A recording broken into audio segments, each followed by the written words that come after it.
Komolyan. Tessék, komolyan. Figyelem. Mondhatom? Hasonló mellett ki!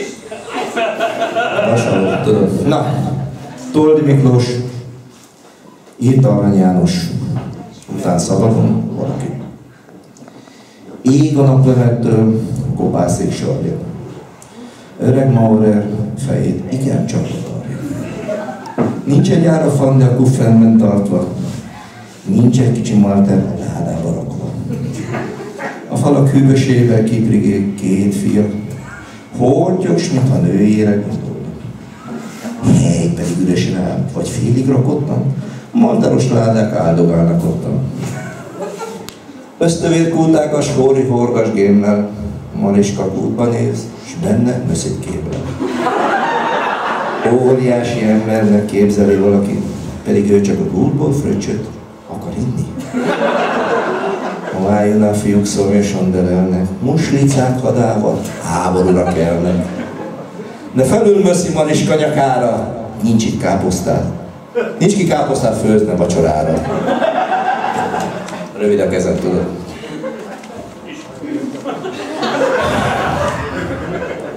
Na, egy csak egy legyél van talpon a vidéken, meddig szem ellát, alsógallán, saréten. Szegény Paula egy sumi korpás vállán, pedig még Franci is ott áll előtte a jártán. A kocsma irányában messze-messze bámul, s mintha pincébe vágyna, egy határból. Azt hinni az ember, élő etalonfa, s ő átaludna az egész estét nyomba. Szép sóbisa legények, aranyos vitézek.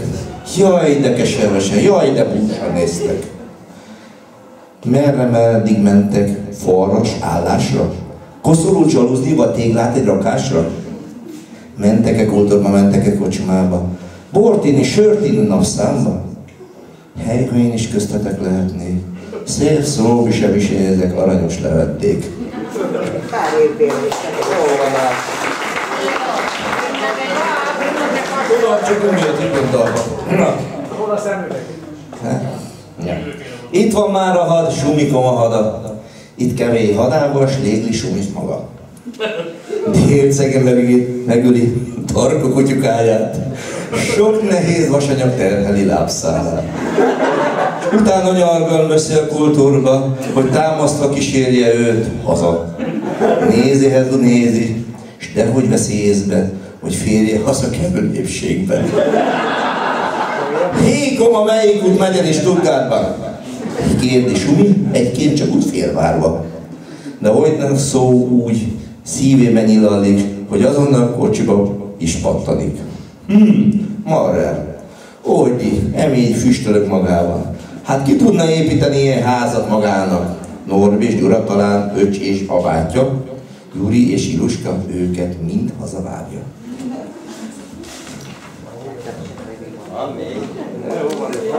Na most komolyan, senki se állandott ellen meghívásnak, hogy születését köszöntjük Ósdinak, Suminak, Mariskának.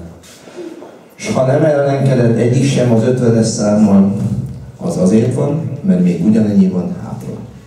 Ne hagyjuk sör, húst másra, elfogyasszuk ünnepi vacsorára. Kívánunk még 50 években még szebbeket, mint ameddig, mindegy. Mint ameddig. Megértettek. Isten értesebben.